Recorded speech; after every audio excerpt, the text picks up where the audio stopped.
has the power. Yeah. Who's the power? Yahweh Bahashim Yahweh. Shalom, Yasharala. Shalom. Shalom. Welcome to another class here with ISBHBK. We are located here in Houston, Texas. School address is 231 FM 1092. Stafford, Texas. Zip code 77477. Don't mind the address saying Stafford because it's still Houston. It's still Houston. We're literally like one street over from being in Houston. Yep. Y'all know that? Like literally go across the street here in Houston, across the other street here in Stafford. So it's Houston, Texas. So don't mind that. The class times and days is Mondays and Wednesdays and Fridays from Mondays and Wednesdays from 7 to 9. Fridays from 6 to 8. Saturday from 10 a.m. to about 2. Yeah, just it's hot, right? Next to you? You're hot? Switch? No. Oh, yeah. No, we're good. We're good. All right. Yeah. Sorry. So we also have a school in Virginia. They have the same, in San Antonio, they got the same class times and days as us. Mondays, Wednesdays, Fridays from 7:30 to about 10:30. Their class is their class schedule and time. Saturdays from 10 a.m. to about 2. Their address is 4444 Walton Road, Suite 201, San Antonio, Texas. It's on the screen. The school in Virginia, their address is on the screen. The school in Rochester, their address is on the screen as well. Their class times and days, Tuesdays, Thursdays, and Fridays, and Saturdays from 7 to 9 Eastern Time, Saturday from 10 a.m. to about 2 p.m. That's Eastern Time. We ask that you like, share, and subscribe to all the channels. The Houston channel, Virginia channel, Rochester channel, San Antonio channel. Like, share, and subscribe to all those channels. Like, share, and subscribe to the blog talk that Shaba does. He does it down every day now. So if you like, share, and subscribe to that, you can at least listen to the blog talk radio every morning. He's doing it like every morning. You can get the 5 minutes of wisdom, the Hidden Truth Bible Show, the Israelite Media Corps, the kids class. Like, share, and subscribe to all that. Like, share, and subscribe to the kids class. We do it every Sunday at 2 p.m. here in Houston. And remember, everybody that's here and you want to send your kids to kids class, it's for the kids 12 and under. So if they're older than that, keep them home. A lot of the stuff they go over in kids class is super preschool basic because it's for little kids. So yeah, keep them home if they're over 12. Yeah. So also, if you're sending your Passover garment in, the money in for the Passover garment, it's due on the 30th of September. What month is it in? It's July. Oh. About the end of July. Pretty much it's got August, September, call it like 2.5. No, 2 months with 1 week. Yeah. Say almost 2.5. So, if you're going to break it down, we pretty much got almost 2.5 months to get the money in for your Passover garment. So if you haven't been turning your money in, please turn your money in, or unless you plan on just turning it all in at one time. But if not, it's smart to put a little bit here, put a little bit there, so that Passover garments can get made earlier than usual and sent out. That way you can have your Passover garments earlier. Then you're trying to get stuff on the day of. Also got Israelwear, man. Israelwear is accepting orders, of course. So get your order in from Israelwear, fringed up. Get a nice shirt made, nice headband made. $35 for the shirt, $75 for the shirt and the headband.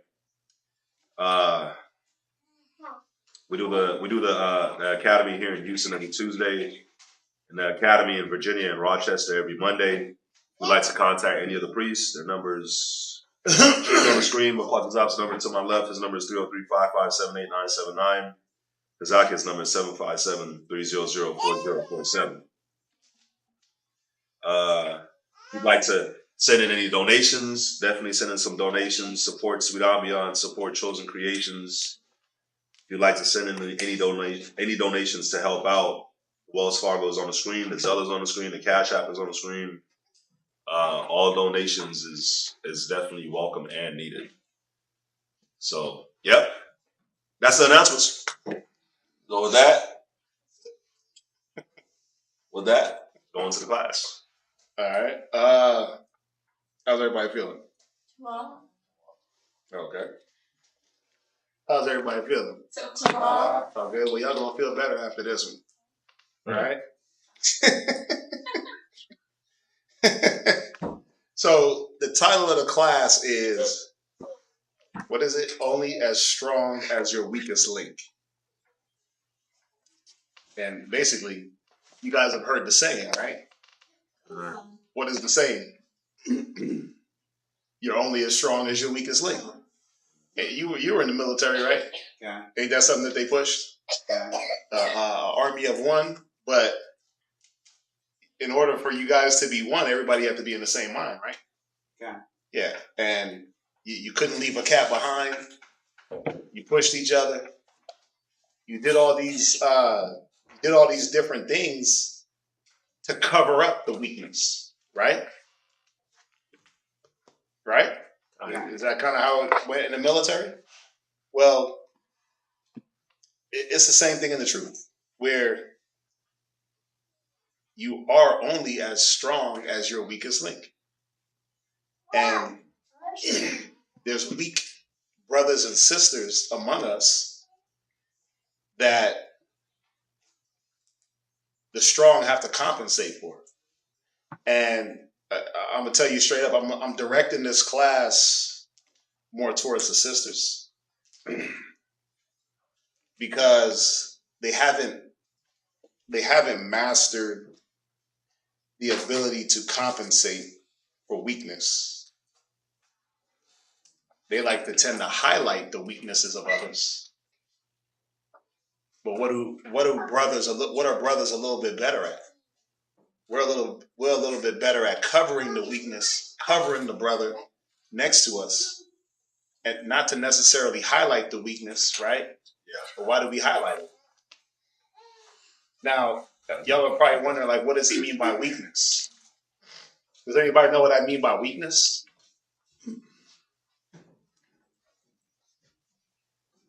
Anybody? Anybody got a guess? What do I mean by weakness? Lakeisha.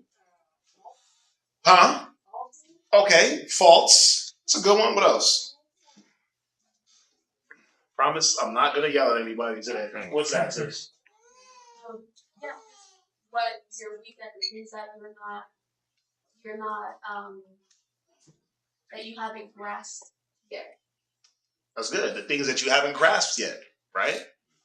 So that means that by default, don't we all come into the truth weak? Or with faults or with things that we haven't grasped, that the truth is supposed to highlight those things. And then we're supposed to strengthen up those areas, right? So when I look at the definition of weak, right? You look at the definition of weak in the 1828, and there's about 16 different definitions, right? Or contexts that you can apply this word. So the first one I want to go to is number 8. It says feeble of mind.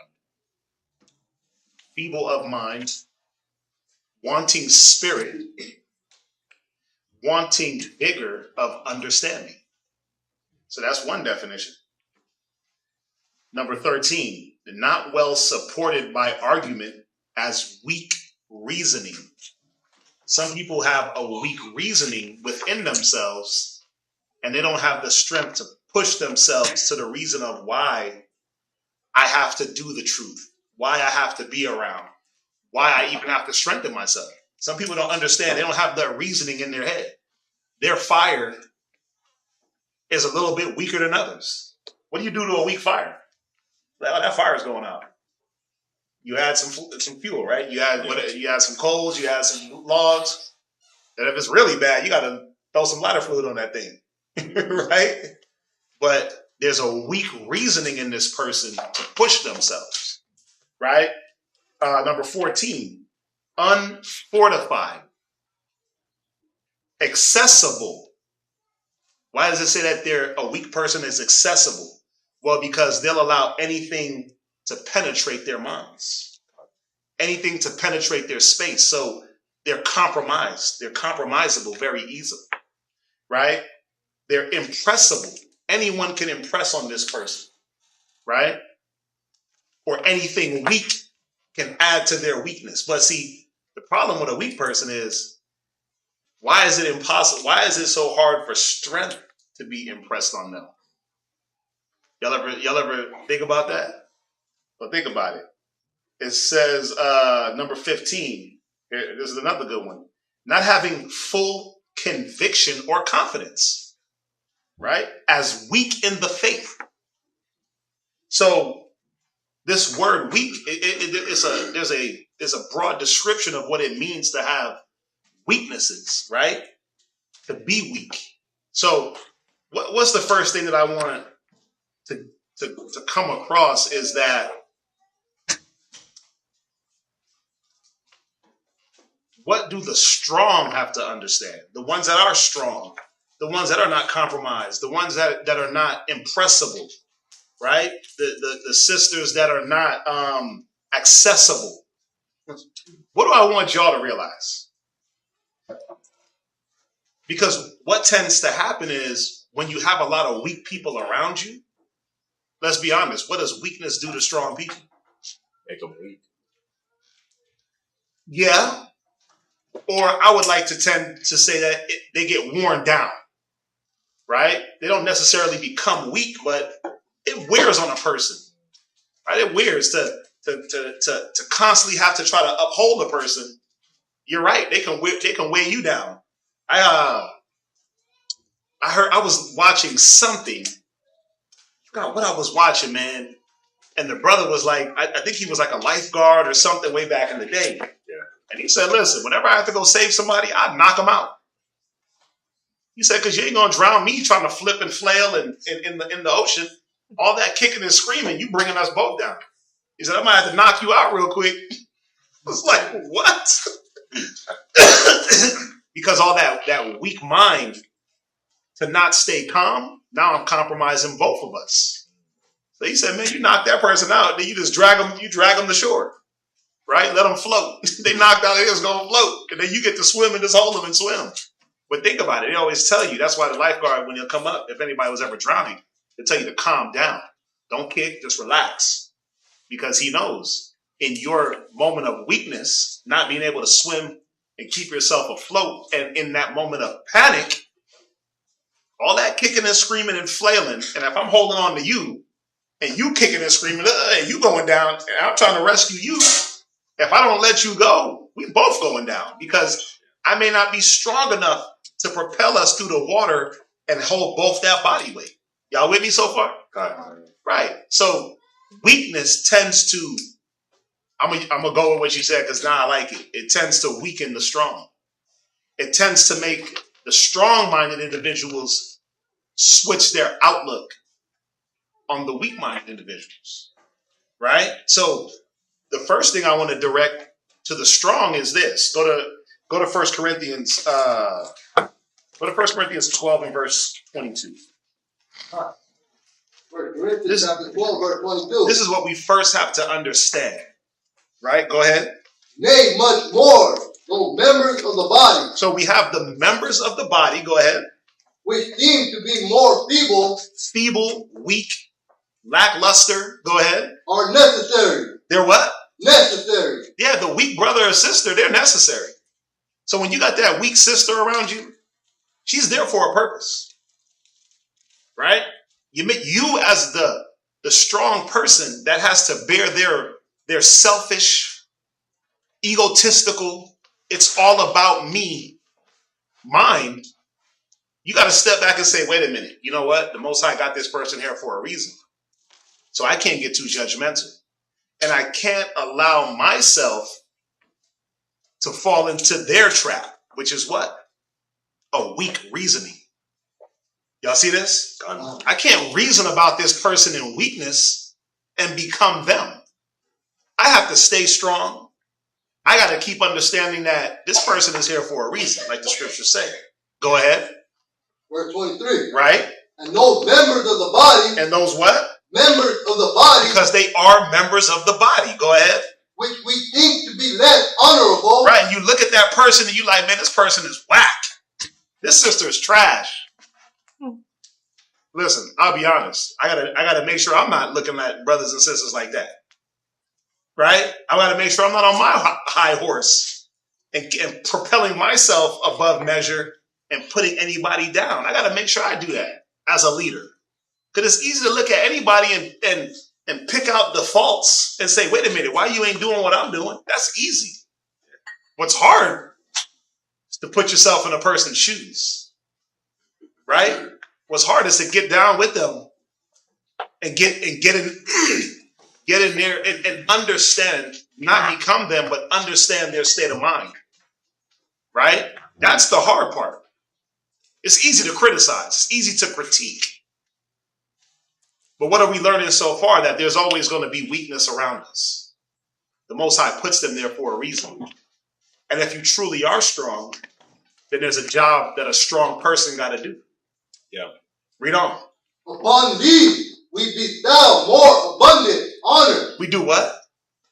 Bestow more abundant honor. Yeah, on the uncomely parts, or on the feeble body, the feeble member of the body, the feeble sister, it said to do what? Bestow more abundant honor. No, to criticize. Bestow more abundant honor. To ridicule. Bestow more abundant honor. To get weak like them. Bestow more abundant honor. Right, you're supposed to bestow more abundant honor on that person. Right. That's real strength. For those that are quote unquote strong, right? For those mighty women out there, those mighty men out there, for those that are extra strong, and I'm strong in the faith, and I'm uncompromisable, right? Well, here it is. Let's see. Strength ain't just saying it. That's the one thing. To be strong is not just to say it. To be strong is not to just go lift a million pounds in the gym. We're talking about a mental strength. Right? We're talking about a mental resolve to bear people's burdens and to bear ignorance and to bear, because this is the thing, when you look at the definition of weak, that's just surface. Because when you start to peel back those definitions, it really goes into what? That person being slothful, that person being selfish, that person being egotistical, that person being faithless, right? That person being non-compromising, that person only giving into the weakness. So we only touch, when you touch that definition, it's surface. But if you look deeper into that definition, you're like, oh, that's a slothful person. Oh, that's a person that's compromised. That's a person, it said it. One thing it did give us was weak in the faith. That's spiritual, right?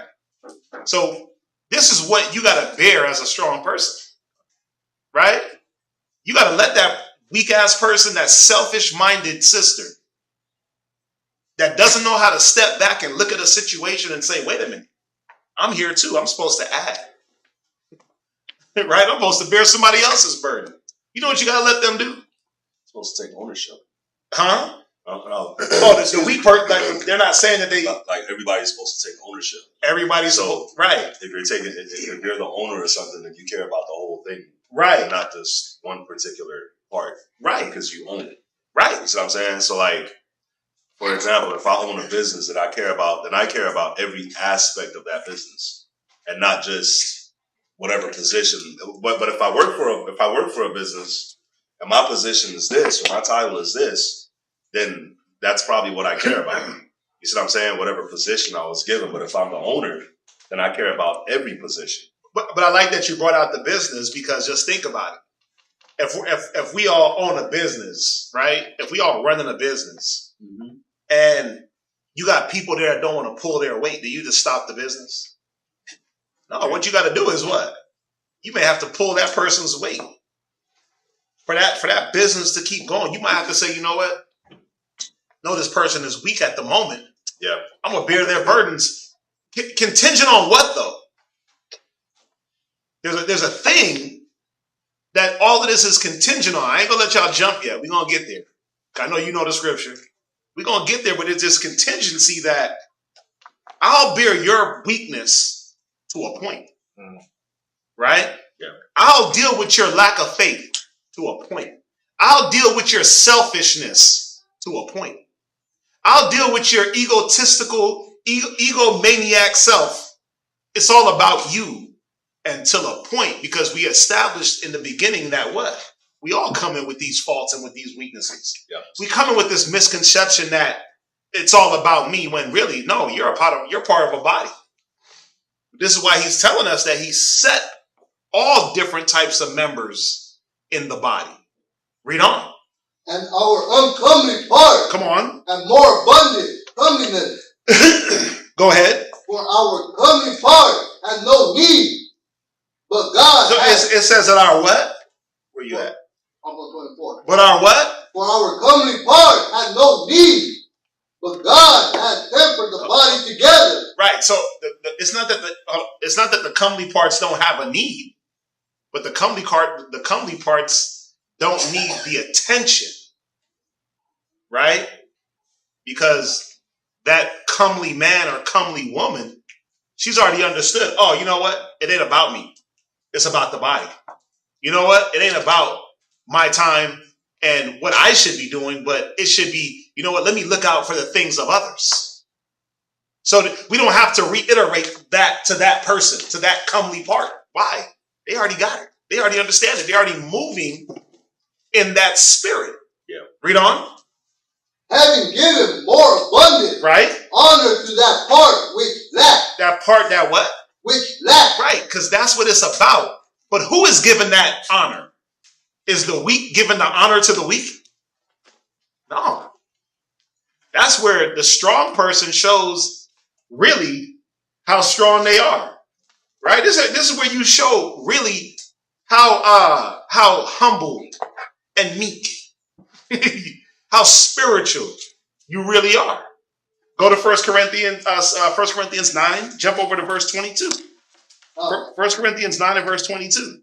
You know, if I could use go ahead. if I could use a sports analogy Were real you quick. want to go here before? I can go there.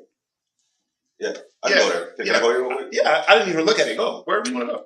It goes with what you're saying. Can I get 2 Esdras chapter 5 and verse 17? 2 Esdras 5 and 17. And I need the sports analogy real quick.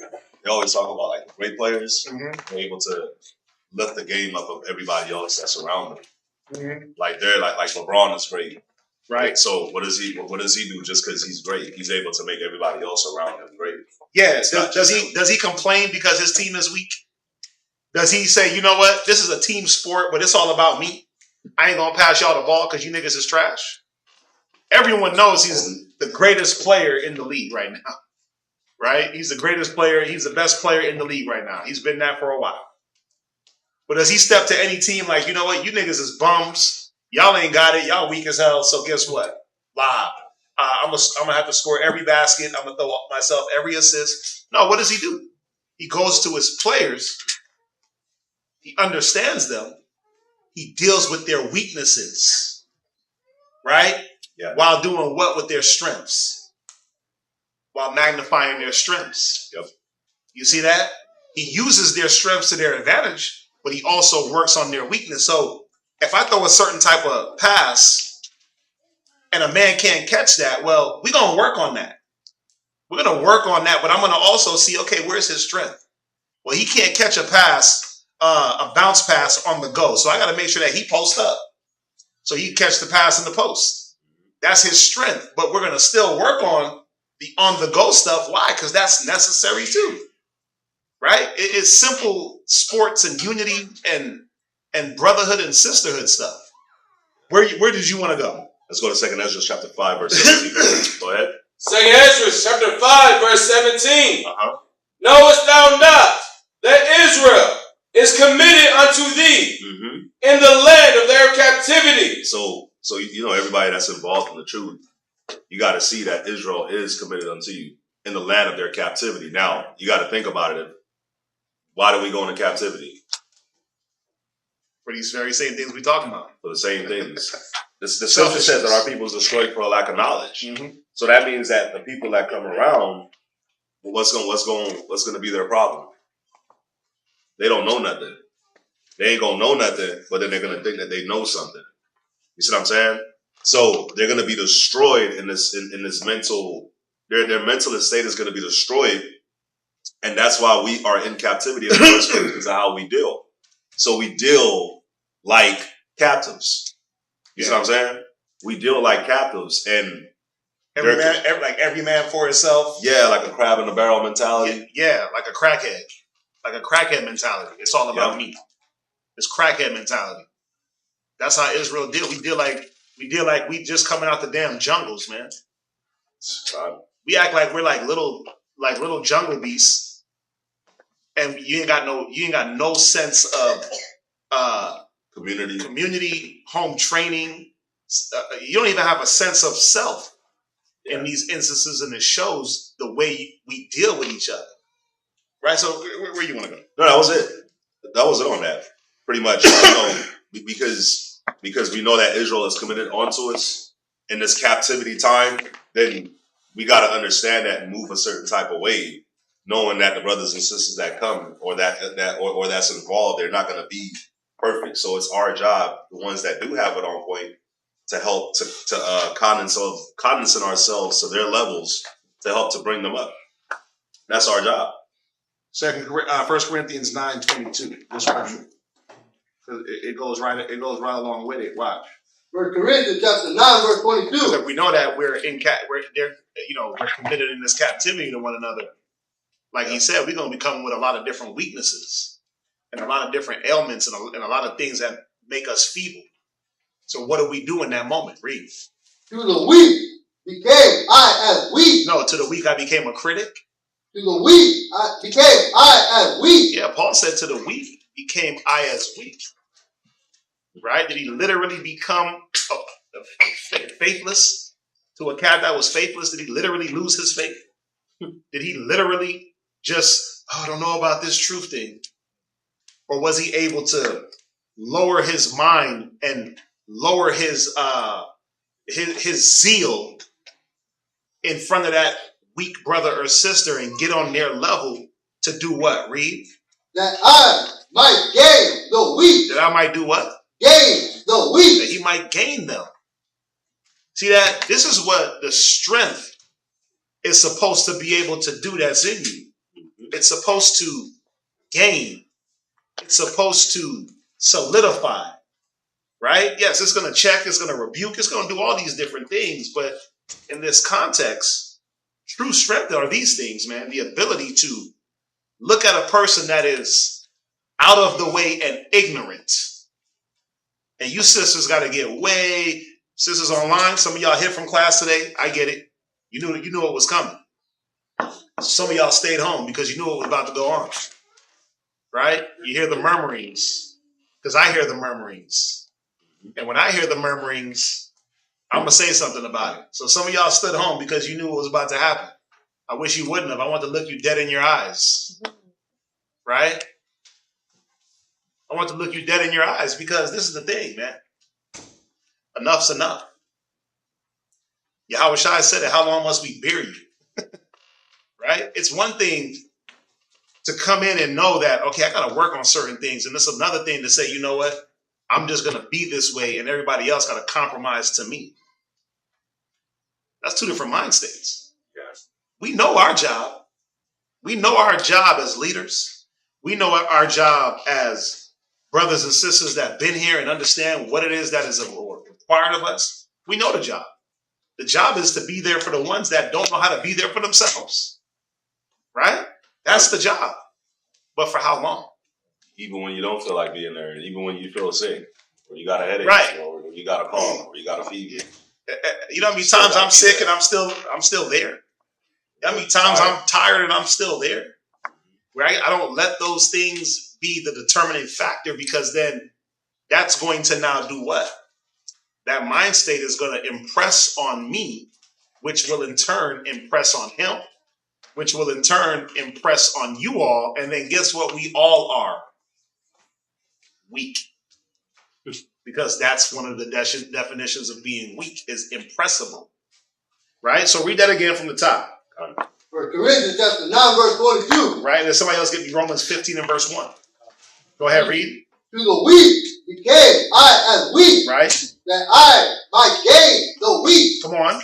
I am made all things to all men, Right? that I might be all means save some. That I might by all means save some. Right? Go to Romans 15 and verse 1. Romans chapter 15, verse 1. See, this is what the strong has to understand about. If you want to call yourself, I'm strong with a K, I'm strong, right? If you strong with a K, well, this is the definition. Go ahead, read. Romans chapter 15, verse 1. Right? We then that are strong, Right? We that claim to be strong. Go ahead. ought to bear the infirmities of the weak. Yeah, we got to be prepared to bear these infirmities of these weak brothers and sisters. You sisters that are strong, it's not a strength to just sit there and ridicule and point fingers and get upset or to get weak yourself, but it's to know that, you know what? The Most High put me in a position to bear this person's burden. I know how it go, man. I know how it is for some sisters. I know how it is for some sisters, man. You got sisters that they need babysitters, they need this, they need that, and they designate the same people to babysit for them. And what does that look like? What does that look like when it's just you only got one person doing something for you? That's your go-to. It looks like you're putting your responsibility off on somebody else. And after a while, that becomes irksome. You know, you get irked. That irks you. You're like, wait a minute, there ain't nobody else that can help out? Why is it only my house that the kids have to come to? I got a job that I got to do. I got work to work, right? But another sister will dump her children off on the next household continuously, right? Mm-hmm. And what does that start to look like? Well, I'm going to show you what it should look like to the sister that is being used in that way, or the family that is being used in that way. What it should look like is Barakatah Yahweh. Here's where my blessings come in. Let me not get upset. Let me not get mad. Let me deal with it, right? And let me see what the Most High got in store for me. Because you're strong. Go ahead. And not to please ourselves. Because I'm not here to please myself. Go ahead. Let every one of us please his neighbor, right, for his good, to edification. Right. Now, what does edification mean? See, this is where it gets tricky. What? Right. It says, let everyone please his neighbor for his good, for his edification, for his spiritual building. Now, think about it, though. A lazy-minded person, a selfish person, are they looking to be edified? Are they looking at, oh, the sister and brothers helping me out? You know what? Let me look at that spiritually. They just like, oh, I got me a babysitter. I get to go run around and do what I got to go do now. I get to go to work and do what I got to do. Right? As long as my situation is good, I'm not worried about the next man. I'm not looking to be edified or built up. Read on. For even Yahweh Shah HaMashiach pleased not himself. He did what? Pleased not himself. Come on. But as it is written, the reproaches of them that reproached thee fell on me. Yeah. That's the way it should be looked at. That what is going to fall on you should fall on me. What is it showing? That there should be this equality, right? Now, let me show you what the weak brother or sister. This is what you have to acknowledge in your selfishness. This is what you have to acknowledge in your ignorance. Go to Proverbs. I want you to go to Proverbs 11, verse 1. This is what the weak brother or sister has to acknowledge. First and foremost, it's okay to be weak. It's okay to be weak with one clause. I'm not there yet. It's okay. It's okay that you're weak. It's okay that you don't know. It's okay that you don't understand. But what happens when your understanding or your lack of understanding is an excuse? What happens if when you use that as an advantage? What does that become? What does that become when now, I'm just weak. What happens when you sit in your weakness? What does that become? Well, there becomes an imbalance. Yeah. There becomes now the user and the used. And what does the Most High say about that? Read. Proverbs 11, verse 1. Right? A false balance. It becomes this false weight, a false balance. Read. Is abomination. And the person that's out of a balance becomes the abominable thing. That's what the Most High looks at you as. You that want to stay weak and waddle in your weakness and use it as an excuse. He looks at you as abominable. Because if you come in with weaknesses and ailments and you're feeble, and the strong is there to bear your infirmity, because it didn't say just bear your infirmity and walk away. Just do your heavy lifting and that was it. Yeah. There was supposed to be a spiritual edification that was going on while your weaknesses were being bared. Do we get it now? Are we getting it? Are y'all with me? Y'all ain't with me. Y'all don't like this one. Y'all don't like this one. I'm not yelling. I'm not screaming. I'm not hype. Just talking. Maybe you should yell and No, I ain't. No. I'm not doing that. Nope. I'm going to give all glory to the Most High. God. Right? I'm going to give all glory to his word. He says what? That you become the abominable thing in the body. Because why? Slothfulness is an abomination. It's filthy. Laziness, right? Being egotistical, it's all about me. Why is it a false balance though? Because that same person that is always needing something ain't giving nothing. You always need something, but are you looking at the person that's always doing for something for you and saying, hey, you know what? Let me do something nice for that brother. Right? Mm-hmm. Or is that brother always just at your beck and call? Is that sister always at your beck and call? Right? You always need a babysitter, but when you off, are you babysitting? I don't never need a babysitter, and guess what? I be having people's kids. I don't fret. I don't need no babysitter. I can babysit my own kids. Right? So I don't need nobody to babysit for me. But I still do it for others, right? He drops his kids off. Brothers drop their kids off, right? Go handle what you got to go handle. Drop the kids off, right? Not saying I never need a babysitter. There's times, but it's just I'm not looking at it like, oh well, you know what? I'll babysit for you if you babysit for me, right? That's terrible, right? You got brothers in here that babysit kids, right? Does that sister ever think, you know what? Let me make that brother a headband. The brother babysits my kids on his off day, where he could be studying, where he could be doing this. He got my kids. You know what? Let me make him a meal.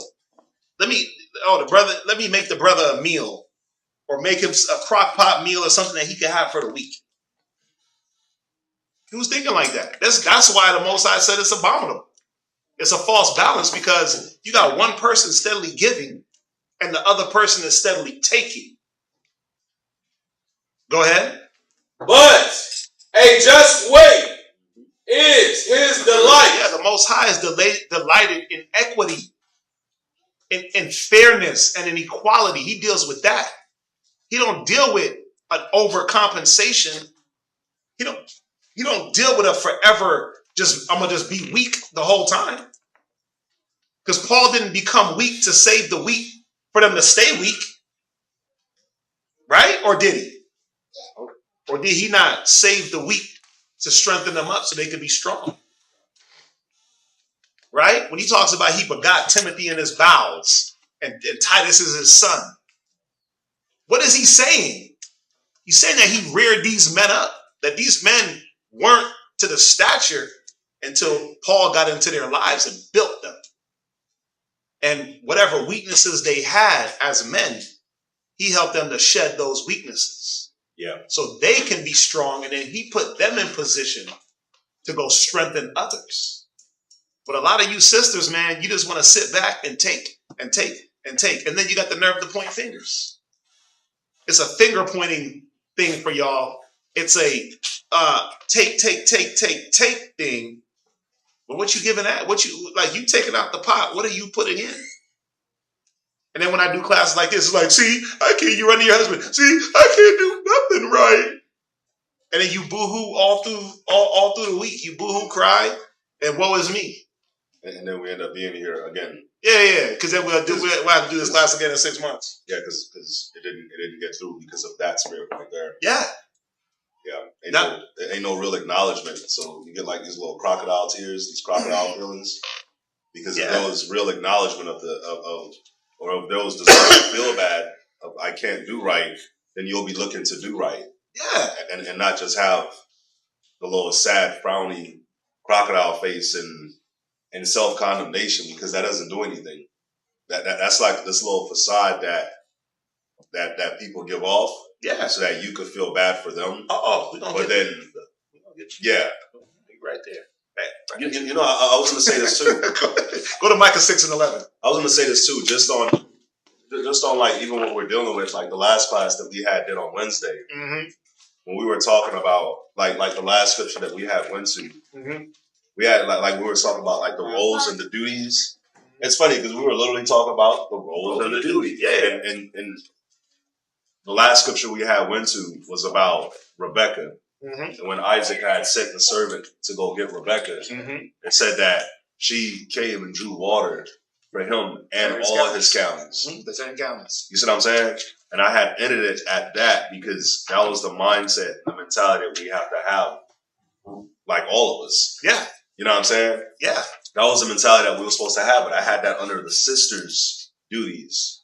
To show them under the sisters' rules. To show them like your job is a servant. So like your husbands is working on being servants, better servants to the Most High, better servants to each other. So if you're a sister and your job is a servant, then you can't go far enough. So it's like, nah, I'm not just going. I see that you need something. Okay, you asked for some water, but you didn't ask for water for the camels. But I know that you're gonna need water for the camels too. So let me just go ahead and do that. It's like you see something and you do it. You know what's called, as much as he's done for me and I've done for him, you think we keep account? Like, so like Rob yesterday, he did that for me. So you know what? I owe him one. You think we move like that? Like I owe him one? It don't matter if I don't owe him one, I owe him one. We move with, if we see the need for something, we try to help the need. We try to, alleviate the need if possible. Yeah. Right? If I see he needs something, I'm going to bring it to him. I'm not going to wait for him to even ask. I'm going to say, yo, I see that this is going on. I got that. I'm going to slide right over. And he does the same thing. Right? But sisters, you know what y'all do? Because you're selfish. You'll see something, knowing that it's like the kids, right? You let the kids sit there and make a whole mess because it ain't your kids. The kids will sit there and make a whole mess, and you'll sit there and watch them. Instead of saying something to them, you let them do the whole mess, let them destroy everything, and then walk over to their parents, like to the mom, like, sis, your kids are over there doing such and such. It's like, why didn't you be a sister and tell them to stop? You know how many times I watch y'all's kids run to the front door and almost go get killed by cars? That's why I'm always yelling at the damn kids. Come inside. Go inside. Right now, imagine if I did what y'all did. And just let things happen. Nobody in here would have kids. But see, y'all rolling this selfish mind that, you know what? That ain't my problem.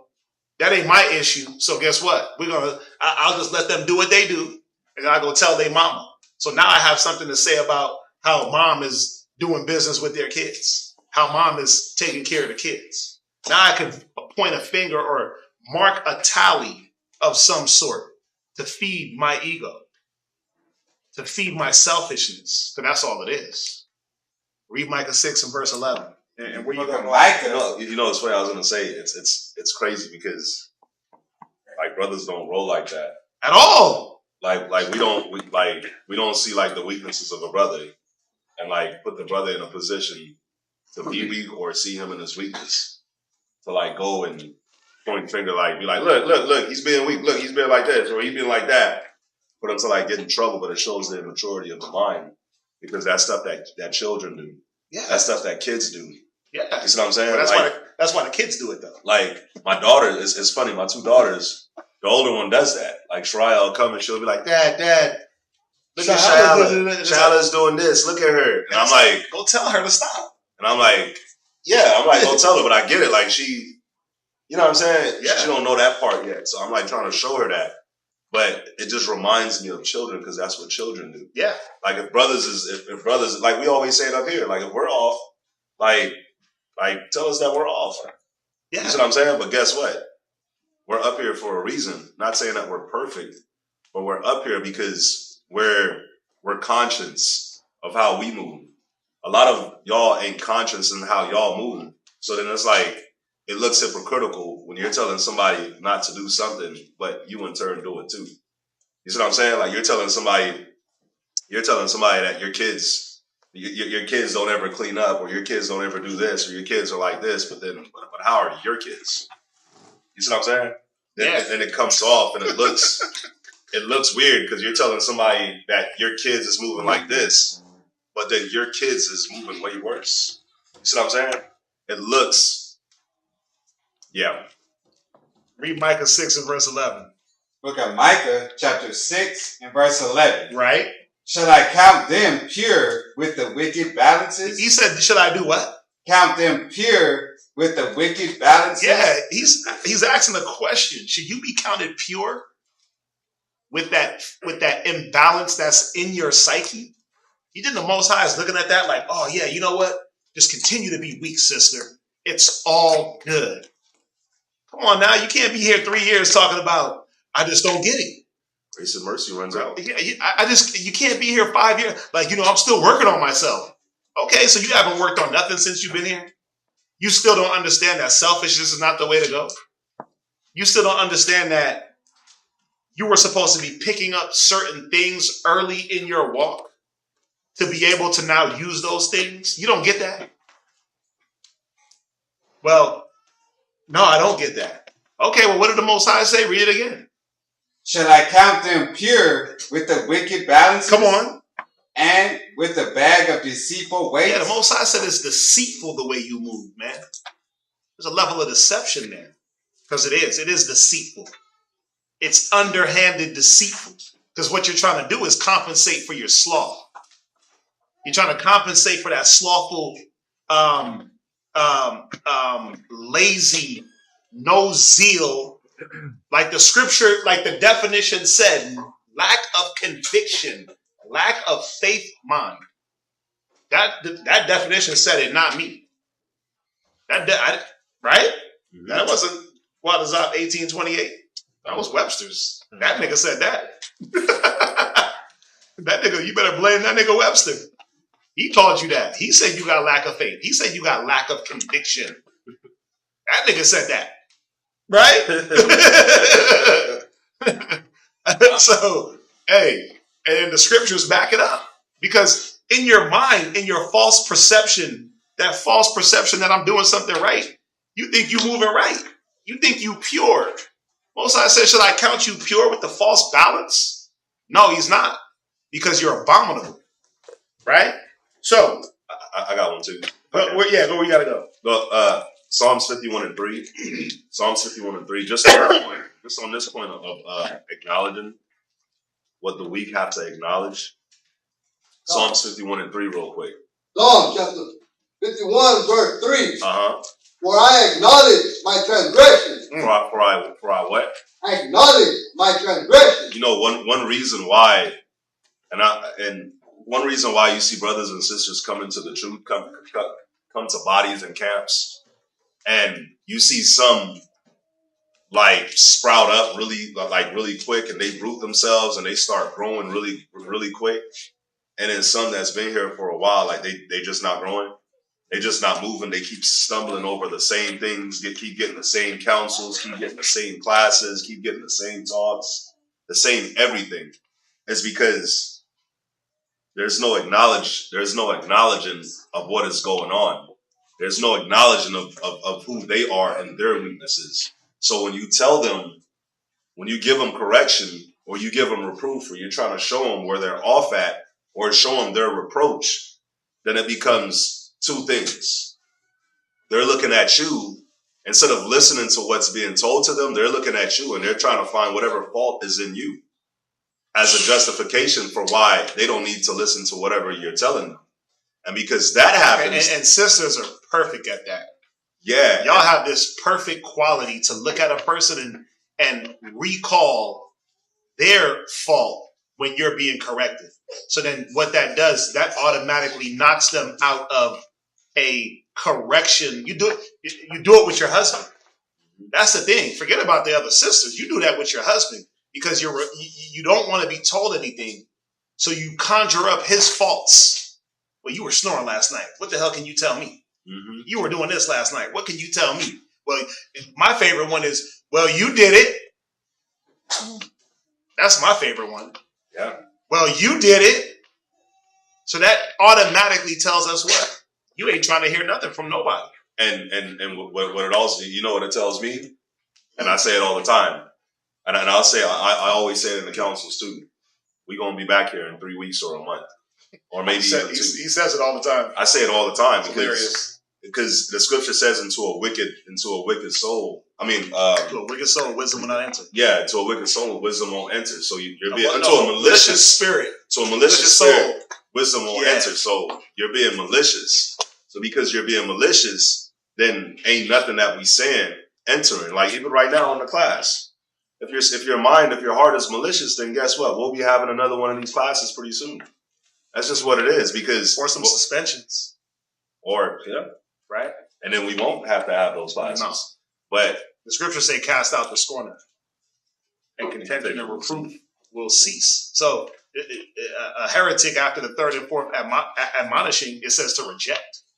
So ain't going to be too many of these classes because I'm not playing with that. I'm just going to be like, stay the hell home. Don't be around and go and point fingers at your home, at your house. Right? If you so high and mighty, if you so pure, go be pure at home. Yep. I ain't got time. We ain't got to sit around and deal with this, right? I mean, the Bible tells you how to overcome it.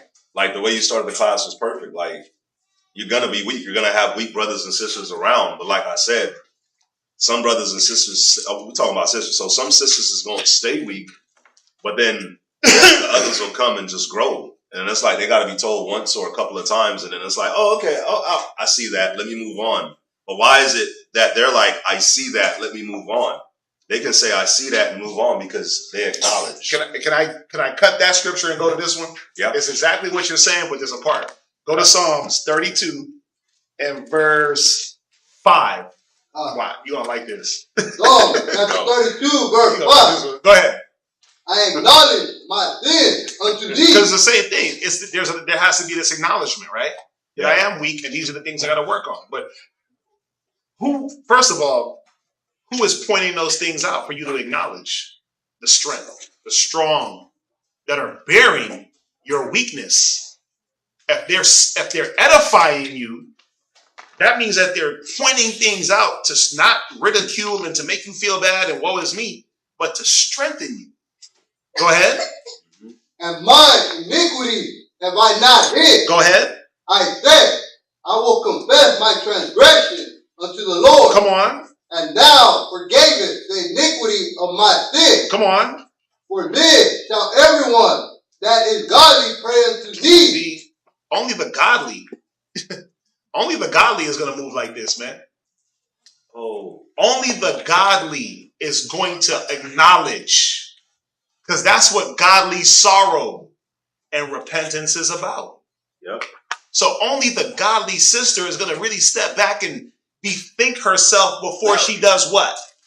Who are you? You ain't Christ. You ain't my mama. Who are you to tell me anything? Well, your kids are bad too. Listen, I know damn well that my kids ain't angels, but guess what? I'll tell my son right now to get up and come up here. He'll do it. I tell him to go back and sit down, he'll do it. You make noise, I tell him to be quiet, he'll do it. That's the one thing I do know, that my voice is recognized in their ears. But I'll show you one even better. When's the last time anybody told Manasha to do something and he said no to you? He ever did that to you?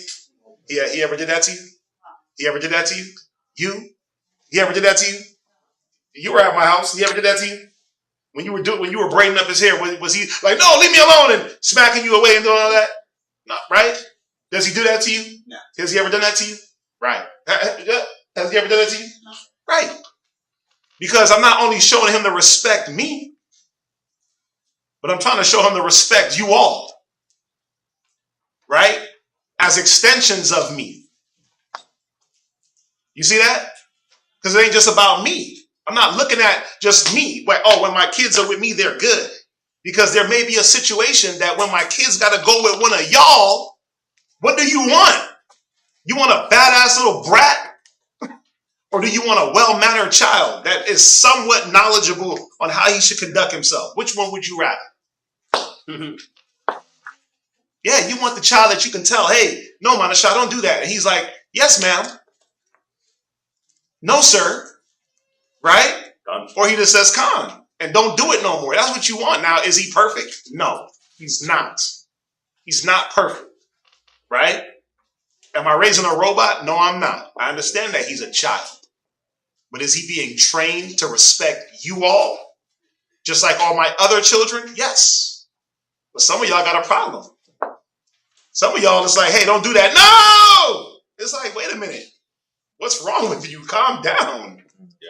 Don't do that because you might die doing that. Dummy. But you know what? Carry on. Because I don't got to sit there and hear nobody's kid tell me no. I don't got to deal with that. It ain't my kid. At the end of the day, we can play all the selfish game. Y'all want to play the selfish game? We can all do it. We could all, see, you could be selfish in one instance and I could be selfish in another. Now, what's more damning? If you weak as hell and you need strength and we cut the strength off, what's more damning? Because strong don't need weak. Strong don't need weak because now you only as weak or only as strong as the weakest person around you. So strong don't need weak. That's why strength strengthens weakness. Weakness don't weaken strength. Nobody moves like that. Like, you know what? Let's get the weakest link in the chain and make all the chain links weak. Who does that? Who thinks like that? No, you say, you know what? This is a weak link. Put something strong in its place so the chain don't fall apart. But if we get selfish, ooh, it can get real bad.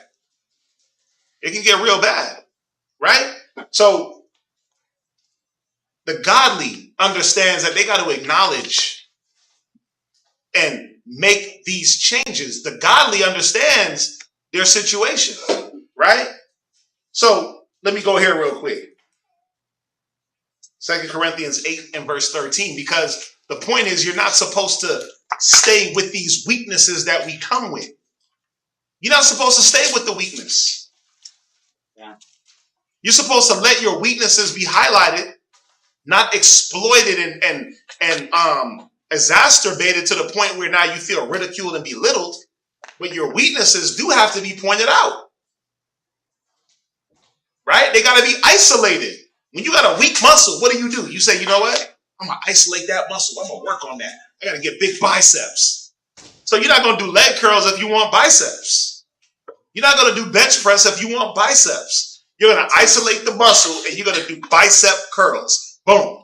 Boom. Right? And isolate it to strengthen it. And everything else around it is already strong. Those biceps will catch up. But what has to happen? Read. Look at 2 Corinthians chapter 8 and verse 11. Go ahead. Now therefore, perform the doing of 8 verse 13. in verse 13. For I need not that other men be all these eased. cappers, man, in Israel. Read it again. Not you, just cappers in general. Read. For I need not that other men be eased. Yeah, and this is the point. It wasn't for you to just take it easy. I'm in the truth now. It's easy street. Nah, nigga, it's work. And that's the misconception that a lot of sisters have. That you can just come and ride the coattails of your husband and not put no work in and not affect any changes within yourself. And can I say something? Yeah, just on work, like don't get it misconstrued that the work is just like your duties for the school or garments or you cleaning the house or you raising kids. Yeah, that's a part of the work, but there's a mental, spiritual work that gotta happen too. That's the work that's important. Like that's the most important work. Like the stuff for the school, the stuff for garments, the stuff for your house, your duties for your husband. All that is that's not even like work anymore. That's just that just gotta happen. That's autopilot. Yeah, it's like you can do that on autopilot without thinking. But even in that, why do you think we give sisters 6-7 months, a year? We damn near basically say after 6 months when you're ready to put your brick in, say so. Just make sure that when you say I'm ready, it's not you know what, I'm ready today, but then I don't know tomorrow. Just know that when you say you're ready, that you're gonna fulfill your commitment. Yeah. Why do you think we don't just thrust you in there? Because the real work for you to be sustainable is to work on this. Yep. It's to work on these. It's to work on this. And to definitely get this in order. Your damn mouth. Yep. Because you know all the other stuff, all that is just an escape. All that is, it can be an escape. Yeah. Like for example, like for us, like the bros, like we work the mall, right? So what is the mall for us a lot of the time? An escape from home. It's an escape from everything else. Mm-hmm. And when I was young in the truth, the mall was hard. But when I got older and developed in the truth, the mall was easy because I could just go in there, work. I didn't have to do too much thinking on what needed to be done outside the mall. Mm-hmm. You see what I'm saying? And staying on top of myself and staying on top of everything else that had to happen. I could just move and go with the flow. You see what I'm saying? Mm-hmm. That's what I'm trying to point out. Like the real work is this mental work, the spiritual work, and a lot of sisters hasn't taken that jump yet. Where it's like, I'm gonna do the easy thing. Sis, how come you ain't been studying? Well, because my husband got me cooking and cleaning. Well, don't you gotta eat every day? Yeah. So you mean to tell me that if you don't study, then you won't be able to eat? Or if you studying, then you're not gonna be able to make a meal? And then if I could say just on that too, then what are you studying? Like if it's always been said to you to study, then see the proactive mind will be like, okay, I'm always getting counsel on this. This is always popping up. Let me study this. Hey, can you put together classes on this? Nope. So, okay, so you're putting together classes on it. You take the notes. Now you're able to go over and study those notes when those reproaches reappear. You see what I'm saying? Or let me go to my husband. Hey, can you give me some scriptures on what I'm dealing with? Y'all see what I'm saying? Well, if I haven't acknowledged, then there's no need for the scriptures. Dang, smart back full circle. If I haven't acknowledged really what's in me, then guess what? There's no need for me to ask for a class to be built about something that I can't recognize is in me. Because now y'all are just conflating and making things up. You know why? Because as soon as we walk out the door, it's like, we got 50 minutes. We got 51 minutes left. Hopefully we end at 9 so we can just get out of here. I'm just showing you the mind. Yeah. So it's like, hopefully, we end at 9. Man, because I got to go to work tomorrow. Got to go to work. And then you start backtracking. Like, I still got to cook dinner, bathe the kids, do this. But everything is predicated on what you got to go do tomorrow. Tomorrow ain't even here yet. Yep. Tomorrow ain't even here yet. So then you'll walk out of class and you ain't even, like, everything that was said wasn't even, it didn't matter. It don't matter. You ain't going to think on it anyway. So read verse 13 again. Verse 13. Right? For I mean, not that other men be eased. Yeah, it wasn't for certain sisters to not fortify themselves while others do. Just like for brothers. Some brothers want to just take it easy and have the crutch, right, of the teachers to be able to just tell you things where I got to do it to them sometimes. They be hitting me up for questions. I'm like, dude, just go look it up. I'm not telling you the answer. Have I not done that to you? I've done it to Shadak. He's like, what's this? Bro, go look into it. You got a damn brain. You got all the resources I have. You got internet. You got an iPhone, which is supposed to be a better phone than mine, right? It is though. You got all. See, but then guess what? You should be able to study better. Well, they make you pay for a lot of apps. And then, see, better come over to your boy. Y'all, let me show y'all something. Look at the I'm gonna show y'all something. Y'all saw how fast I came up with a rebuke, with a rebuttal. So S.O.W. you get with an excuse. Y'all saw how fast it just came. That's why I can't. I know it was kind of funny, but this is the thing. We do that though. Hey we sis, do that as a reason why we hey can't sis, you should get work better. on this, but I can't work on that. But this is how you do. No, because that's not going to work. Oh, I tried that. Oh, I did. And it's like, okay, cool. You want to be eased. We get it. Let me ask my husband. You want to be eased. Mm-hmm. We get it. Read. And you burden. And others burden. That was not the setup. The Most High said that that's abominable. He said there's no pureness in that. Go ahead. But by an equality. But by a what? An equality. So we're supposed to come to this equal state of mind, this equal thinking, where we're not just looking at each other, we're not just looking out for each other to keep a tally, but we're looking out for each other because we genuinely care for each other. Not because I want to hold something against a person or have something in my back pocket to pull out. Well, remember that one time I did this for you? Read on. That now, at this time, your abundance may be a supply for their want. See, this is when the weakness is accepted. When there's an abundance and the person that has the lack is willing to let that abundance, listen to my words, the person that lacks is allowing that abundance to be put in them. This is when weakness is accepted. You know why? Because weakness, if you go through this process, is now becoming strength. Y'all get it? The abundance is being put into you to do what to you? Catch you up and make you equal. Right? But just think about it. If I have an abundance and you still lack, and I'm steady trying to give you the abundance and you still lack, what does that mean? Don't that mean you just rejecting what I got? That's what that means. You're rejecting what I'm trying to give you. That's why you're still weak. But I know we're going to get there. Watch. Read on. That their abundance also may be a supply for your want. Right. Go ahead. That there may be equality. That there may be what? Equality. Right. Because that's what the Most High likes. He likes equity and equality amongst the body.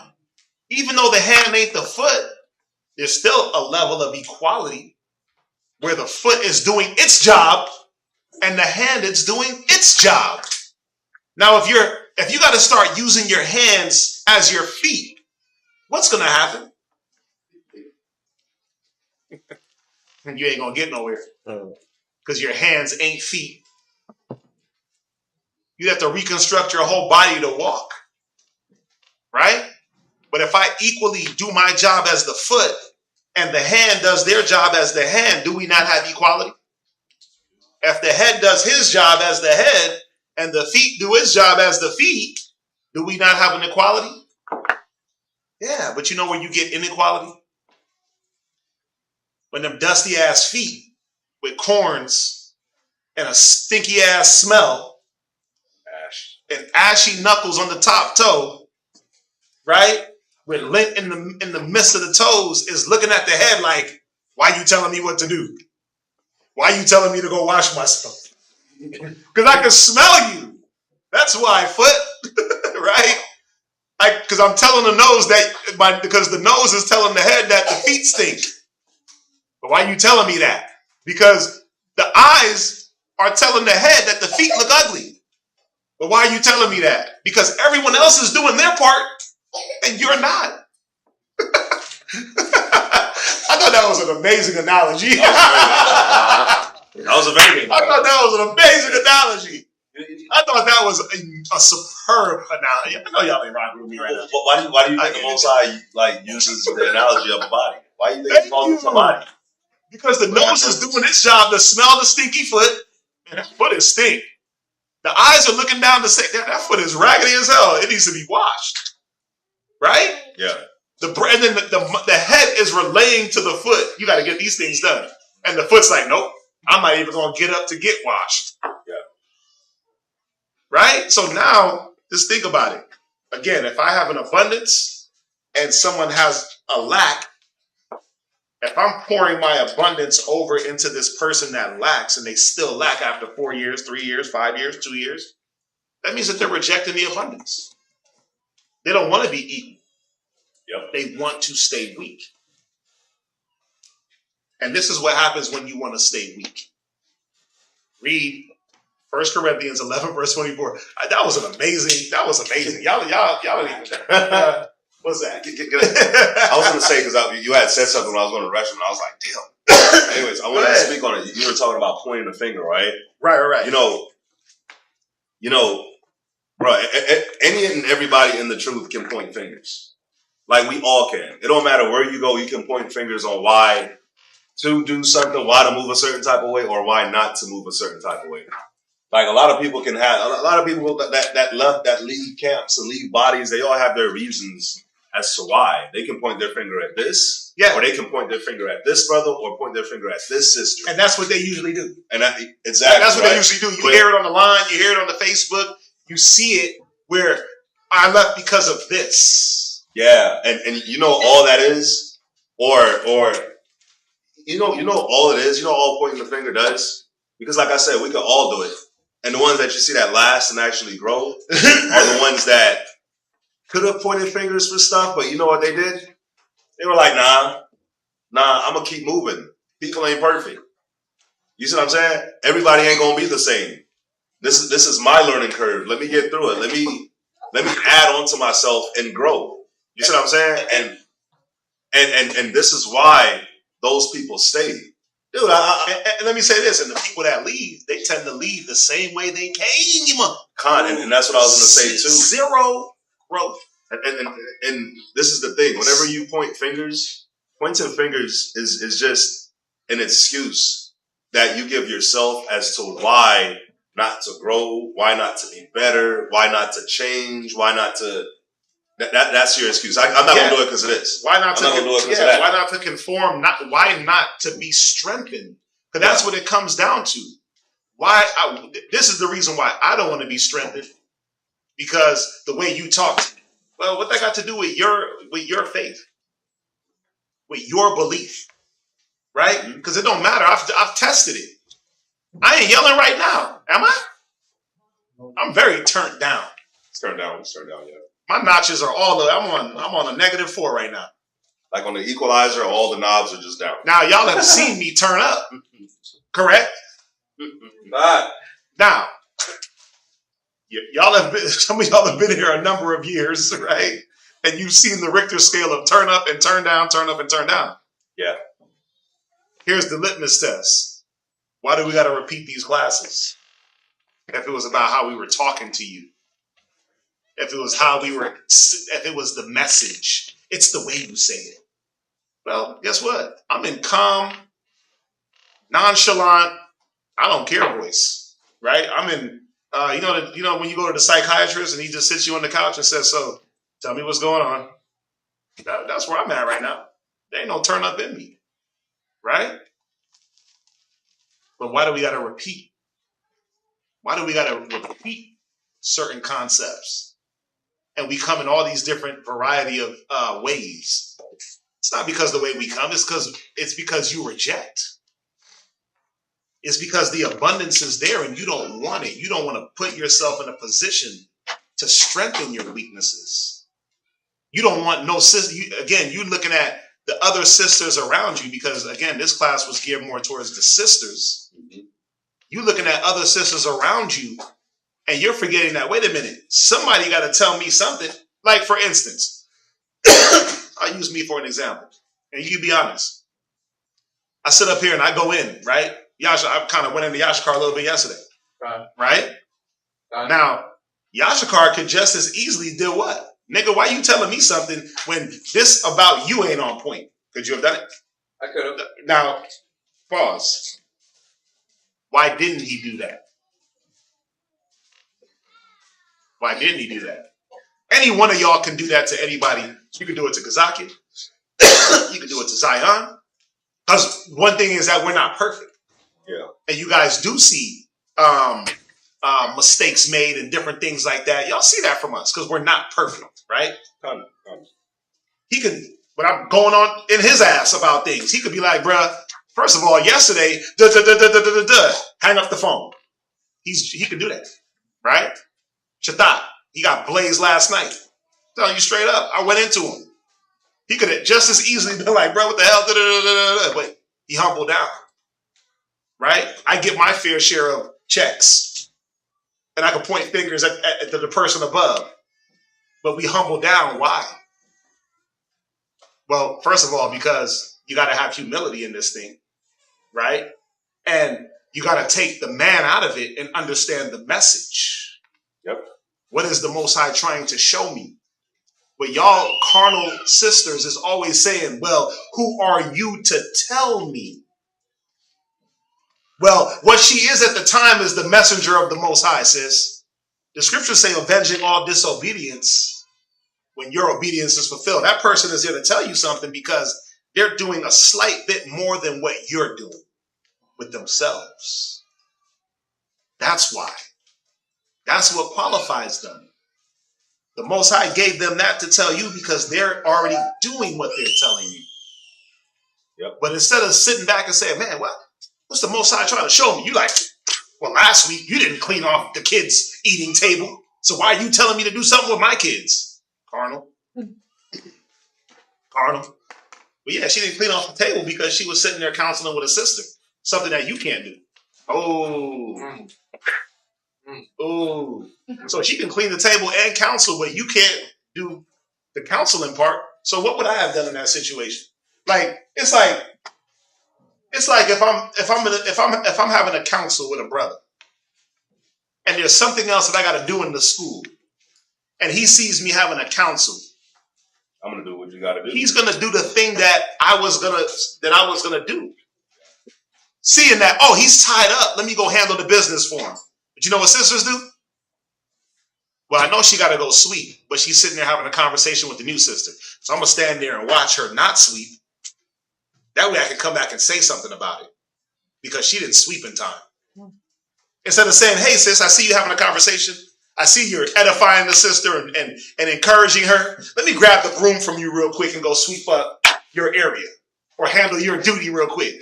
But no, it's like, oh, see, she didn't do her duties. And you team up at the water cooler like we at work. You team up and you gossip. See, watch. See? And then that's how y'all sisters be rolling, man. It's trash. It's trash. We don't roll like that.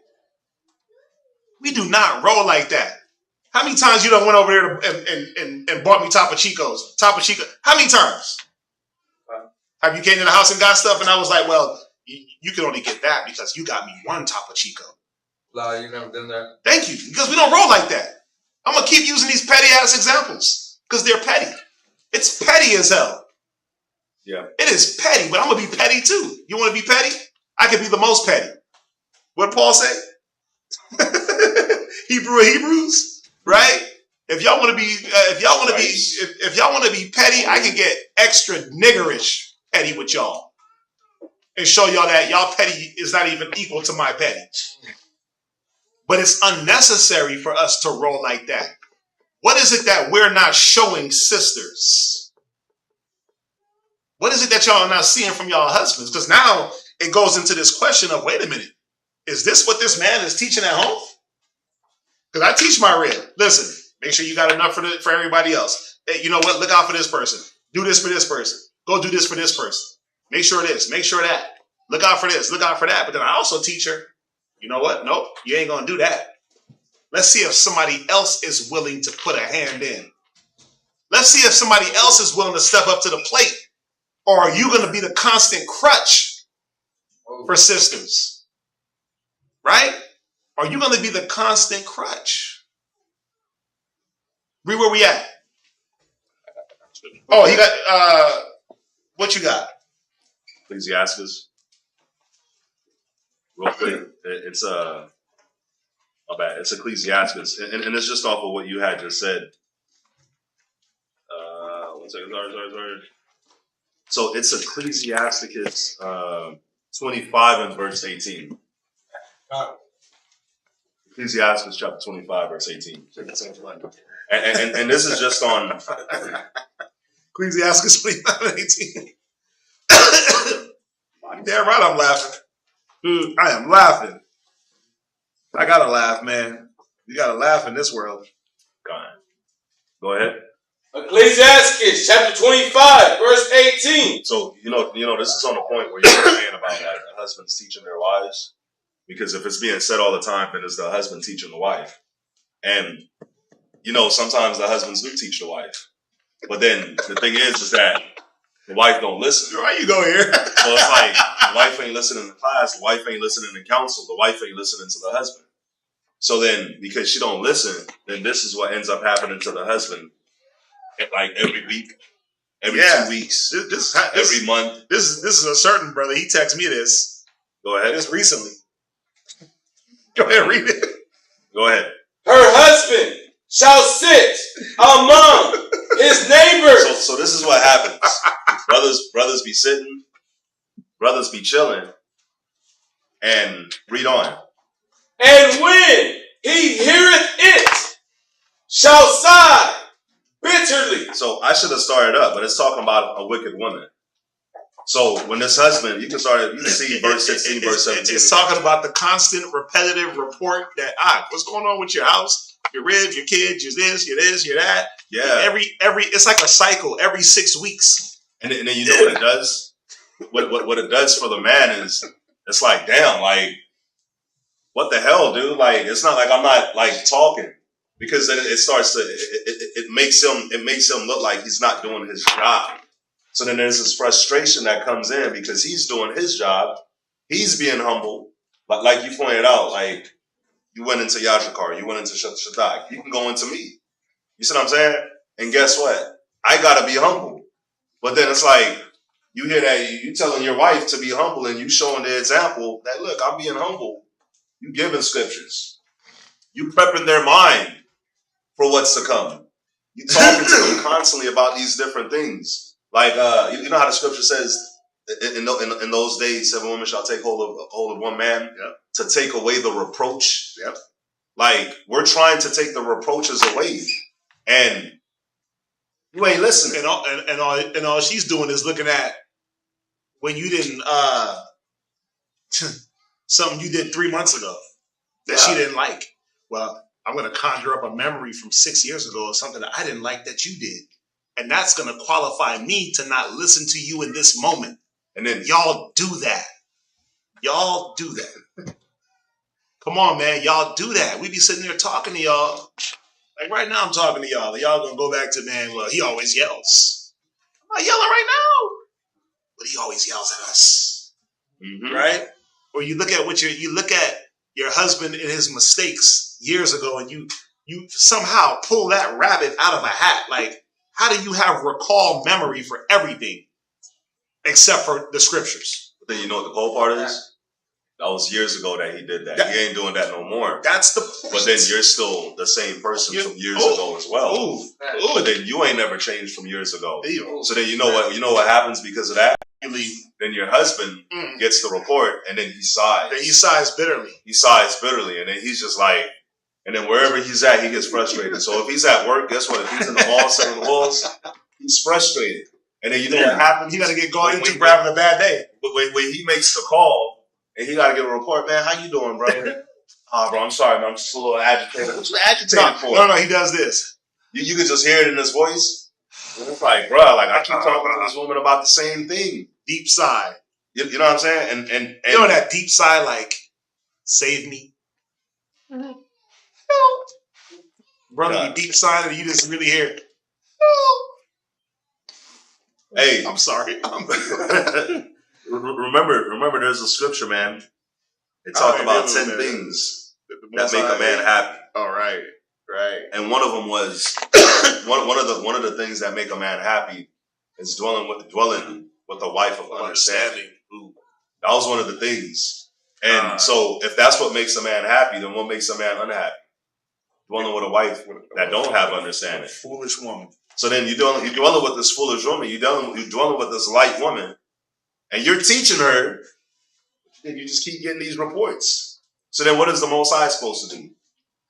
I'm asking sisters, like, what is the Most High supposed to do with you then? If he keeps getting these reports, what is the Most High going to do with you? Because he's doing his job. He's trying to do his job. That's if he's doing his job. Yeah, That's if he's teaching you like he said he is. If he's having nightly counsels and peeling, I was peeling her brain back like an onion. Okay, cool. So then it's her fault then, right? What's the Most High gonna do if he's gonna get rid of the fault, right? Now if he's lying and he's just sitting there playing video games and ignoring you and looking at his phone all day and playing Call of Duty and doing those things, Call of Duty Mobile and whatever. There's a Call of Duty Mobile. Oh yeah. Oh, savage. Sorry, I haven't played the game in a while. Yeah, I tried it. It's I had good. to delete it. It got demons on it. I had to delete it. I definitely deleted that game. First of all, I sucked at it. That's one. And then two, in order to not suck at it, what do you got to do? You got to invest You time. got to strengthen yourself in it, right? So I'd have to pour in a lot of time to catch up to certain guys. Wasn't going to do that. But let me jump back here real quick. Let me jump back to 1 Corinthians 11, verse 24. And see, this is what happens when a person that comes with these weaknesses and doesn't want to acknowledge what they're dealing with. This is their fate. This is what happens. Read this. Book of 1 Corinthians, chapter 11, and verse 24. Go ahead. And when he had given thanks, Right? he brake it and said, "Take, eat. This is my body, Go ahead. which is broken for you. Right? This do in remembrance of me." Come on. After the same manner also he took the cup Right? when he had supped, saying, Right? "This cup is the New Testament in my blood. Go ahead. This do ye as oft as ye drink it Right? in remembrance of me." Right. So Yahweh Shai here at the Passover, Last Supper, right? What is he doing? He broke the bread. It's semblance of his body. He offered the wine in semblance of his blood. Meaning what? This is the life that you're going to undertake. This is communion. See, when you walk through these doors, it's a forever communion. You always partake in the life. You're always supposed to be an Israelite. You're always supposed to walk in the standard. But a person that want to be around but don't want to change to the life, to the standard, but you want to partake in what? Well, I'm gonna be sick for every class, but feast time, kid time, you're around for all the fun events, but then when it's time for class, you're sick all of a sudden. Gym time. When it's time to do the things that is going to be edifying for your spirit, all of a sudden you out. DMP, did not play, did not participate, right? What did they say when they put you on the bench? Inactive. You on the inactive roster. It's like, what the hell's going on with these people? Yeah. Right? You'll partake unworthily because you're looking at it like, oh, it's all eating and drinking time. But no, what about studying and reading time? What about discipline time? See, this type of person, this selfish mind, they avoid these things. The true communion, the discipline, the reproof, the change. I like how you said that, the true communion. Yeah. Because this is the true communion. Remember, the kingdom of heaven isn't eat or not meat or drink. Yeah, I was going to say eat or drink. Meat or drink. But righteousness. Yeah. Read on. For as often as ye eat this bread. He said, every time you eat this bread, read. And drink this cup. Every time you drink this cup, come on. Ye do show. You what? Ye do show. What does this person not realize? Ye do show. Go ahead. The Lord's death. Oh, wait a minute. Wait. Now we get into some real murky waters. Every time you partake in this life, you showing the Lord's death is what the scriptures say. So now what does that mean? That means that there got to be a seriousness about how I partake in this life. Now this is no longer just a sister thing. This is going to translate to brothers and children too. Every time you fringe up, every time you study, every time you step out them doors, every time you set up a prayer, or don't set up your prayers, because some of y'all up in here don't be praying. I know it for a fact. Some of y'all don't be up in here praying. Every time you don't do these things, you show the Lord's death, man. And this is the problem. Watch, read on. Till he come. Go ahead. Wherefore, whosoever shall eat this bread, right, and drink this cup, come on, of the Lord, right, unworthily. What are you doing it to? Unworthily. See, now you become unworthy of the life. This bread and this cup is about a lifestyle, man. It's about a lifestyle change. This ain't about actually drinking blood. We ain't Dracula. Okay? So we're not drinking blood. He's showing a lifestyle. Yeah. Remember those who are these? Oh, those are the ones that wash their garments in the blood of the Lamb. They took on the life. But you can't take this life on and be unworthy, half-stepping. Oh, I'm just going to do this on autopilot. You know what? I know I don't like studying, so I ain't going to work on that. That's going to be my excuse. I'm just not a good studier. Guess what? I wasn't a good studier. Me either. I was trash at studying. It was my least favorite thing to do in school and in the truth. But guess what? Guess what now? Bro, I'll sit there with all types of noise. You can blow the house up. I'm glued into the book. The house could be burning down. And guess what? You will not draw me away from that, from the table. Why? Because we're trying to make ourselves worthy. But how do you become worthy? Well, you got people that's pouring into you to strengthen your weaknesses, man. To make you a worthy member of the body. To make you worth something. Right? Oh, well, she's feeble. Oh, well, he's feeble. Okay, well, let's make him worth something. Let's bestow the honor. Right? Oh, well, she's the weaker vessel. Well, how do we get her to be the strongest weaker vessel under her husband? Right? Well, it says what? It says give honor unto the wife as the weaker vessel. Right? It didn't say leave her as a weak-ass woman and she gets to ride your coattails. The giving honor part, see, that's the part we don't get. The giving honor part is what? That's the condescending to a low estate. That's the when a person's weak, you become weak to bring them up, to win them. That's becoming all things to all men. That's a bishop should be apt to teach. That's all those things. So that falls on brothers. Right? That falls on brothers. But then now there's another side of it where, again, back to the sisters now. Whoop, that was quick. Right back to the sisters. Right? You got what? You got other sisters that are strong to be able to strengthen others. But guess what? You stay unworthy because you don't want to be strengthened. Go ahead, read on. Shall be guilty. You should be what? Guilty. You should be what? Guilty. Go ahead. Of the body and the blood of the Lord. You might as well have strung Christ up yourself. You might as well have strung him up yourself, man. Just like it tells you in Hebrews. He that put his hand to the plow and looketh back is not worthy for the kingdom. It's like you crucify Christ afresh. This is not me saying it. This is the Bible. So for those of you that want to continue and wallow away in your weakness, you better look at what you're doing. Oh, there's more. Watch. Read on. There's more. But let a man examine himself. He said to do what? Let a man examine himself. Let a woman examine herself. You better step back and start analyzing some of these conversations that you're having with sisters and with your husbands. And you better peel that person out the way and put an angel on their face. I don't care how you do it. But you better start getting the message. Examine yourself. Go ahead. And so let him eat of that bread. Go ahead. And drink of that cup. Go ahead. For he that eateth and drinketh unworthily. Go ahead. Eateth and drinketh damnation to himself. To everyone else. To himself. To her husband. To himself. Yeah, you destroying yourself, sis. Read on. Not discerning the Lord's body. Right, because you have no discernment of what you're doing. Because you're still in kiddie mode. You're still weak. You're still weak in what you're doing.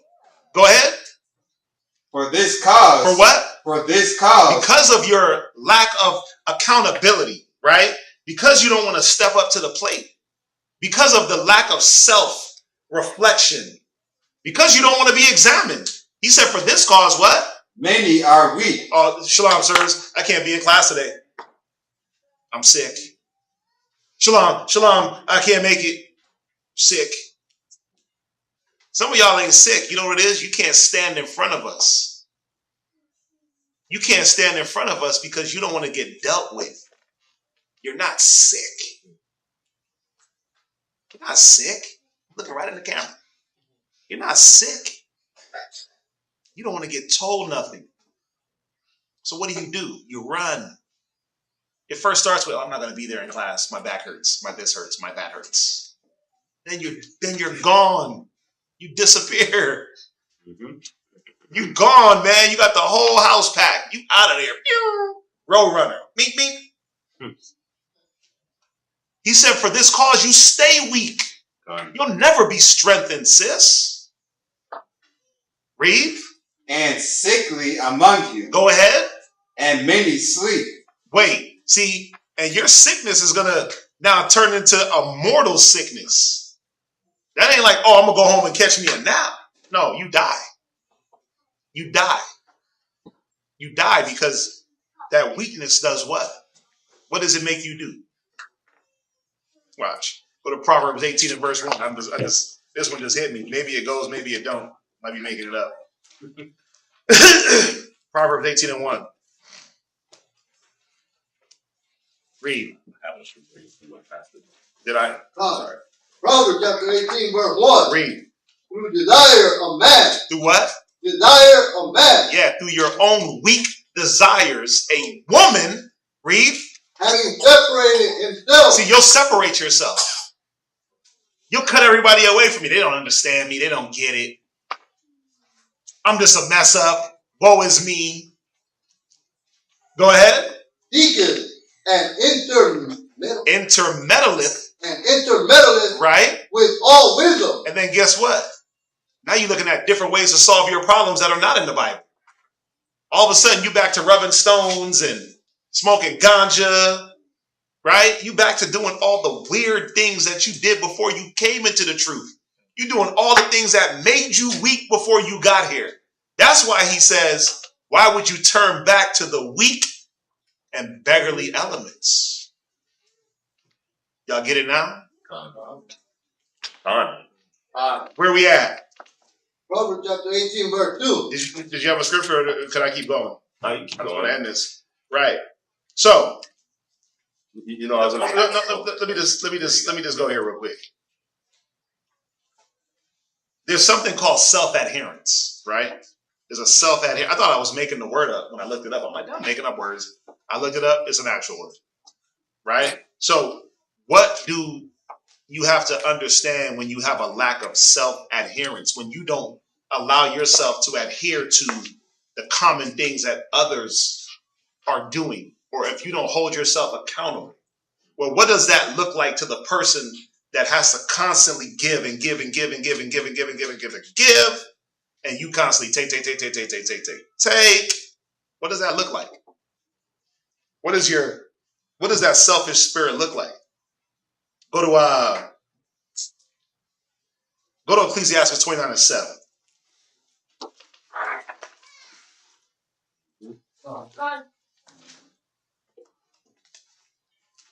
So how are others affected by your lack of self-adherence? This is the question that the excuse makers, this is what you got to ask yourself. The ones that don't want to push themselves, the ones that just want to be weak. Ignorance is bliss. I'm just going to be like this. What does it do for others, man? This is what you got to look at. Stop caring about you and look at what it's doing to the other people around you. And this is what we got to get better at, all of us. Looking at the things of others and not just ourselves. Read it.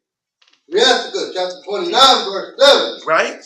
Many therefore have refused to lend right? for other men's ill dealing, Come on. fearing to be defrauded. Yeah, because you've used and abused the person so much that now when I might need some help, they're going to be like, no, I'm good. That other person burned me. Yeah. That other person, I'm scarred for life. Right? I'm over it. I'm over kids. I'm over this. I'm over that. I'm over giving myself in this capacity.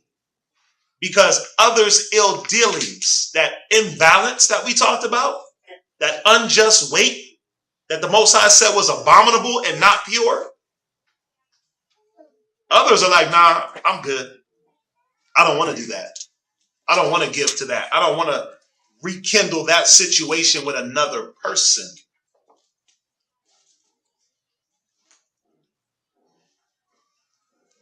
See, it'd be one thing, man, if sisters were looking out for each other, like for real, looking out for each other. Right? Like, ask yourself this. When's the last time you babysitted somebody else's kids? And I'm not talking about you got an 8-year-old over at the house and they can fend for themselves. I'm like talking about when have you literally babysat somebody else's kid for an amount of time? Especially if you need a babysitter. When's the last time you hit a sister up and said, hey, sis, I'm just trying to pay it forward. Send your kids over to the house. I got you. Take a load off. When's the last time any one of y'all did that? We got brothers in here that ain't got no ribs. Last time y'all hit a brother up and said, hey, what you like to eat? Get the food, I'll cook it. You got sisters in here that don't work. They get to sit at home with their kids, and what are they doing? Those sisters should be hitting brothers up like, hey, shalom, sir. What do you need? You know what? I know how to cook this. If you want this, I can let me just check with my husband. Your husband ain't going to tell you no. But see, the problem is this. Because he ain't telling you yes, you ain't moving. Because he ain't telling you yes, he ain't moving. You know what the sad part is? I hate being petty. You got sisters. I hate being petty. Let me hear it again. Ecclesiasticus chapter 29, verse 7. Many therefore. It's like when your husband come home with a new pair of pants. And you look like, how come you didn't tell me to make those for you? It's like, wait a minute. Why should I have to? Right? Why would I have to tell you to make them for me, love? You my wife. Why would I have to? Where'd you get that headband from, sir? Oh, that's it. But how come you didn't tell me to make it for you, honey? Well, why should I have to? And why are you feeling some type of way that somebody did a good deed for me? Yeah. Right? Why are you feeling a certain way? Listen, I hate. I'm not gonna say that. Go to the next scripture. Go to the next scripture. Go to Ecclesiasticus 19 and 26. Ecclesiasticus chapter 19, verse 26. Go ahead. There is a wicked man Right. that hangeth down his head standing, Go ahead. but inwardly he is full of deceit. You know why? You know why I go here? There is a wicked man. Why am I painting this person as wicked?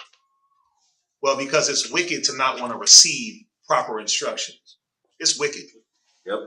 It becomes wicked. This is the outlook that other people have on you. Like, what the F is your problem? We're doing all this and you're just rejecting. You're purposely not putting yourself in a situation to be able to acquire the knowledge. So it starts to look like, okay, this person either is person is mentally retarded. Yes, I use the word retarded. You know why I use the word retarded? Because it's not a bad word. Because retarded means what? What? Slow to grasp concept or an idea.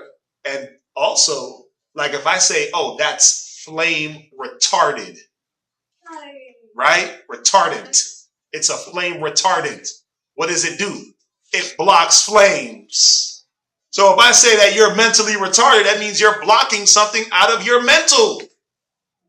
Ooh, see the word retarded ain't that bad, ladies and gentlemen. Y'all got to stop this. He said retarded, fire him. Get him off the podium. I'm offended. I'm offended. He said retarded. No, it means that you're slow. Either you're purposely being slow, and then when we look at slowness, we're like, oh, okay, well then let's slow it down for that person. Let's try a different way. Let's add this. Let's put up signs, right? You know how you do it? A is for apple. B is for boy. C is for cat. And you slow it all the way down, right? Preschool. And they still reject it. What do you got to say? Okay, this person's being wicked. If they're purposely rejecting. But then they do what? They hang down their head. Nobody likes me. I'm just not good enough. No. We liked you enough to slow everything down. We liked you enough to try again. We loved you enough to bear your burden. We loved you enough to lift your whole household on our shoulders. We loved you enough to let you sit back and just kick it and be eased while others were burdened. Yep. Right? Done. Read on. You know. Okay, don't read on. Like Rob got a lot to sit on. Okay. No, I was gonna say. I'm done after this anyway. So just on this scripture, I really like the scripture because it shows how it shows a side of wickedness that people don't know that they have. Where if you're being shown something, or the spotlight may be on you, you put your head down and you feel bad and you feel sad. Like, how can that be a wicked thing, right? Because it's like, well, I'll show you how it's wicked. It's wicked if you just put your head down and you sit there and you cry and you making this show, but in reality and deep down you're doing all that, but again you ain't receiving nothing. You're like, yep, I feel how I feel.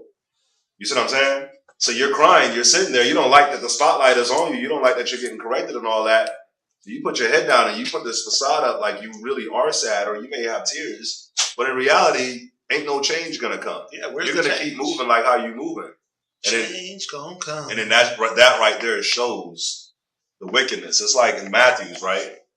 In Matthews, the scripture says, Christ was like, we piped. Piped and we harped. And you ain't danced. Like we piping and we playing music. You playing musical instruments, but you ain't dancing. What song you want? Oh, okay, we got it. Why you ain't dancing? You ain't dancing. We playing all your greatest requests. The Christ used that analogy to say like, what do you want? John like, the Baptist, what do you want us to do? John the Baptist, right? He came one way, you call him the devil. I came eating and drinking, you call me a glutton and a wine bibber. It's like what? It's like, what do you want? What do you want? We piped and we harped and you have not danced. We playing all the requests that you request. What you want to listen to? Country? Got that. And we playing country. Line dance. And you sit there like, next. And be like, damn, that's what you asked for, right? Didn't you pray to the Most High for brotherhood, sisterhood, community? Yahweh, God, I want a husband. I want a man that's going to take care of me. I want children that's going to love. Didn't you ask for those things? You got them. But why you acting like you didn't ask for those things? Yeah. And then when you get them, you're like, it don't matter. It becomes wicked. Watch. Just finish it up. Verse 27. Ecclesiasticus chapter 19, verse 27. Casting down his countenance. Right, because that deceit, you think you can deceive by casting down your countenance. We don't care about that. We look at work. I don't care if you cry in front of me. I don't care if you get sad. I don't care. I really don't.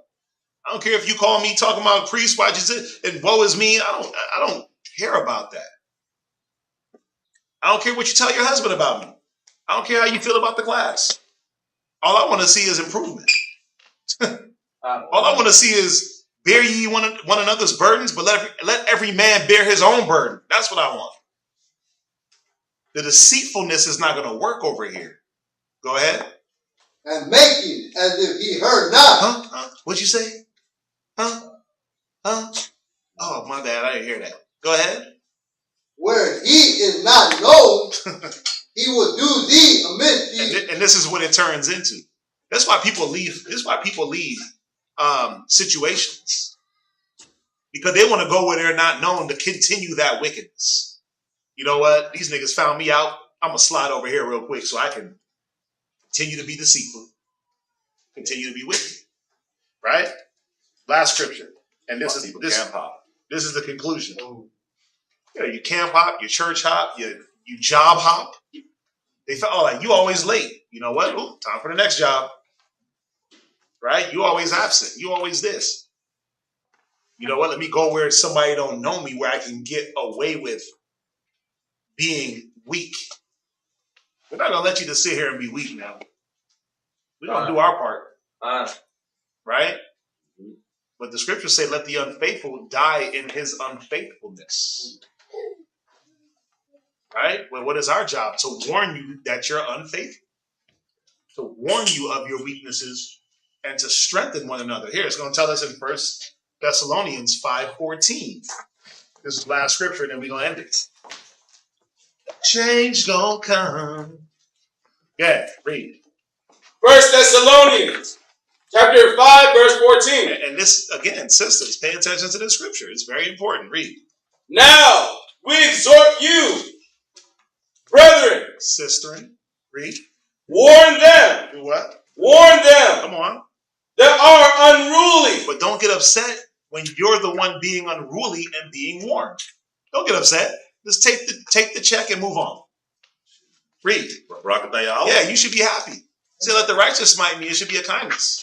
Open rebuke is better than secret love. Read. Comfort the feeble-minded. Wait, do what? Comfort the feeble-minded. See, y'all think comfort means to hand you a pillow and to fluff up your couch. No, comfort means to check you, to tell you what's going on. That's comfort. When he said the comforter was going to come and teach us all things, was it just all good things? Like the comforter is going to come and tell you God is love, the end. Come on, dude. The comforter was going to come and tell you that you was a hoe, that Israel was a whore, a harlot, that the Most High cast us off, that we went into captivity. That's what the comforter was going to do. It's going to be balanced. Most High don't like an unjust balance. But y'all thinking comfort means I get to just sit back and get a fluffy pillow like sleep. No, that's not true comfort. Understanding. Knowledge. Wisdom. He said, comfort the what? Feeble-minded. Right. So what does that mean? When someone is feeble-minded, that means they're weak-minded. So what are you providing with them? What is the comfort you're providing them? Is it not a form of strength in whatever they're dealing with? Mm-hmm. See how we can't escape this? None. Read. Support the weak. Do what? Support the weak. What does it mean to support the weak to the point where now they just get to sit back and continue to be weak and break the support and use the support as a crutch? Support is one thing, right? But to allow someone to weaken you is another. To be now someone else's weakness is another thing, right? You don't break your ankle, get a crutch, use it as a support, your leg heals, but you don't get rid of the crutch. That's my new leg. Like, what? You got 3? No one does that. You break your ankle and you keep the crutch for life? But wait a minute, your ankle's healed, but yeah, you know, just got to make sure. That, it's always good to have a third leg. Like, what? No, you get rid of the crutch because now you're supposed to be able to walk again. Done.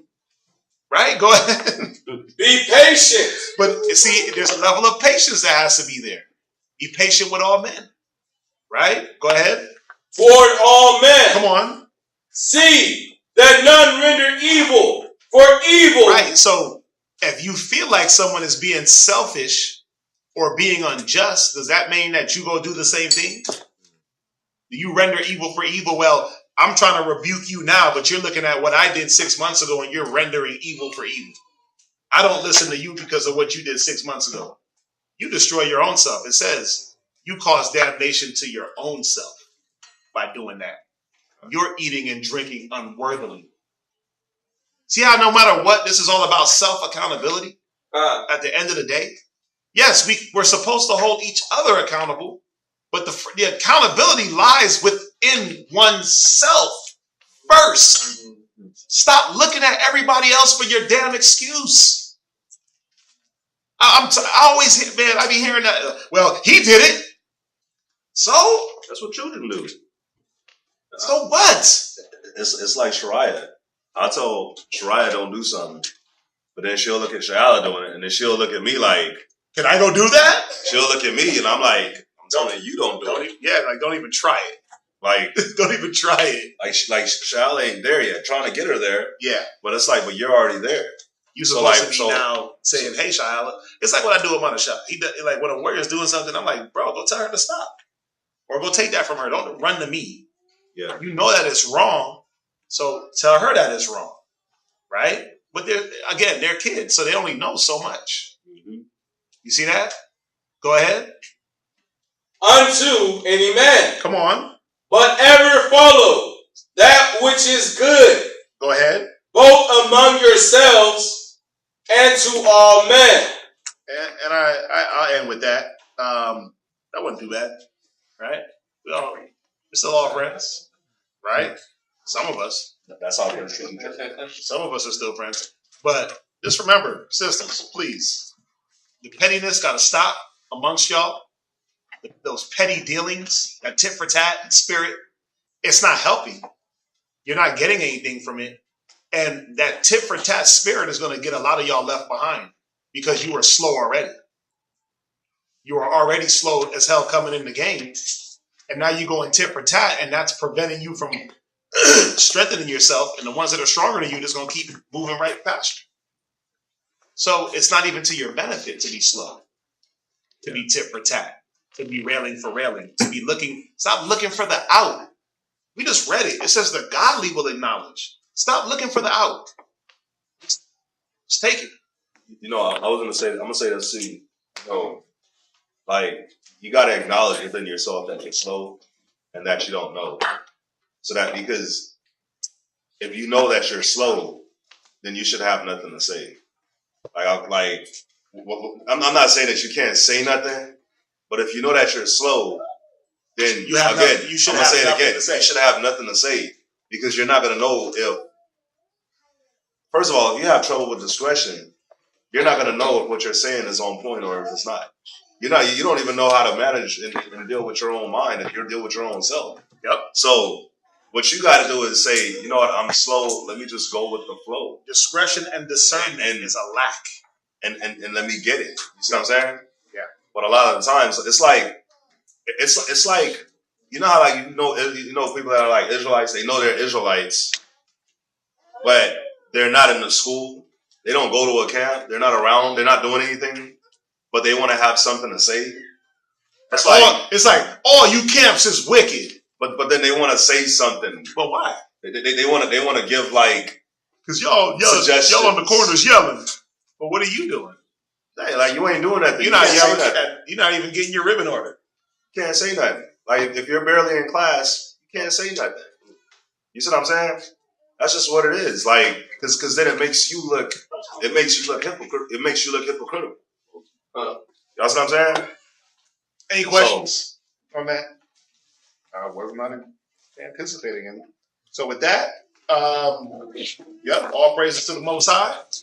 Make sure you get your carbon money in, brothers. If you need to, the class is on YouTube. You can definitely replay that.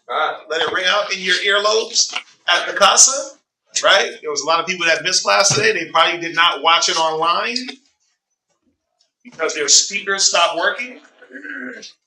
Internet. For some reason, the internet went out. Right? The TV volume, the remote got lost. Right? Hey, we got a lot of excuses in Israel. So you brothers and sisters that are strong, make sure you go home and you put some strength into the weak brother or sister's ear. Hear me now? I'm gonna say this just to end it. No, brother, I usually unlock like We'll be back. We'll be back with the same class. You'll be in the same council unless you get suspended if you're not listening. Yeah. If you're not listening, we'll be back with the same class, same counsel. We'll be looking the same way. Hopefully your internet worked. Like, Hopefully your internet connection was working. Your Wi-Fi. Hopefully the speakers didn't blow. Hopefully the dog didn't break the TV for you not to hear this class. You know what I'm saying? Yeah. So with that, we're gonna say shalom. Shalom. Shalom. Chilling up in the kingdom, chilling with Yahweh Shai and all the brothers and the sisters.